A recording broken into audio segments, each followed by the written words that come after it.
आज मी गेलेले होते 1 ग्रामच्या शॉपमध्ये. तिथं गेल्यानंतर ना मला अशी चक्करच यायला लागली. पुरी 1 ग्राम ज्वेलरी बघून असं वाटत होतं सोन्याचीच आहे काय की, पण नाही, हे 1 ग्राम ज्वेलरी होती. पण सोन्यासारखी हुबहू दिसत होती म्हणून भारी वाटत होती.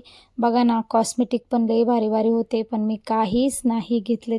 तर मित्रांनो, स्वागत आहे तुमचं आज एका नवीन ब्लॉगमध्ये. चला, आज नाही का मला लेकरांना ट्युशनला सोडायचं होतं. ट्युशनला सोडल्यानंतर आपण पुढं कुठं जाणार आहे ते मी ब्लॉगमध्ये नक्की सांगणार. पूर्ण ब्लॉग बघा, स्किप करू नका. तर मी लेकरांना ट्युशनला सोडले आणि तिथून आम्ही निघालो चाकणला, मी आणि माझी मैत्रीण. चाकणला जाताना एवढी ट्रॅफिक लागत होती ना, शिफ्ट सुटली ना 4 वाजताची, त्यामुळे गाड्या आणि कंपनीच्या बसा वगैरे लय होत्या आणि पलीकडल्या बाजूला तर एवढी ट्रॅफिक होती. आम्ही अलीकडल्या बाजूनं जात होतो, त्याच्यामुळं तेवढी काही ट्रॅफिक वाटली नाही आम्हाला.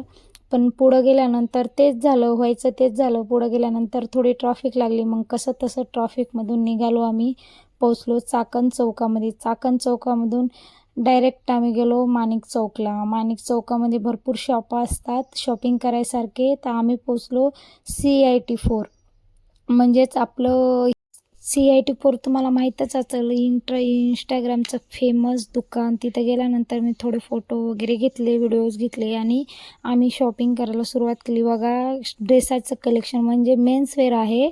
पूर्ण लेडीज काहीच भेटत नाही, तर पूर्ण जेंट्स भेटतं. तर पूर्ण कलेक्शन बघा किती भारी आहे. मग आम्ही त्याच्यामधलं एक शर्ट आणि एक पॅन्ट सिलेक्शन केलं आणि सिलेक्शन झाल्यानंतर आम्ही दुसऱ्या सेक्शनला गेलो. तिथं बघा स्पोर्ट्स शूज, नवरदेवाचे बूट वगैरे सगळं, वॉचेस, रिंग्स सगळं काय भेटतं. गॉगल म्हणजे छान राहतात बरं, रिजनेबल रेटमध्ये इथं भेटतं. तर भारी वाटत होतं मला. त्याच्यामधली ना ते ऑफरमधली एक वॉच पसंत आली, तर मी घालून बघितली. मग तिथून आम्ही गेलो राखी बघायला. रक्षाबंधन आलं आहे त्यामुळं राखी तर बघितलीच पाहिजे, राख्या घेतल्या पाहिजे. 2 दिवस राहिलेत ना रक्षाबंधनसाठी.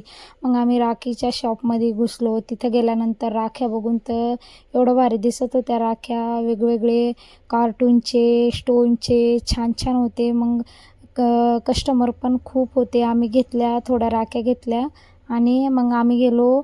तिथून राखी वगैरे पसंत झाली की घेतल्यानंतर आज मी गेलेले होते 1 ग्रामच्या शॉपमध्ये. तिथं गेल्यानंतर ना मला अशी चक्करच यायला लागली. पुरी 1 ग्राम ज्वेलरी बघून असं वाटत होतं सोन्याचीच आहे काय की, पण नाही, हे 1 ग्राम ज्वेलरी होती.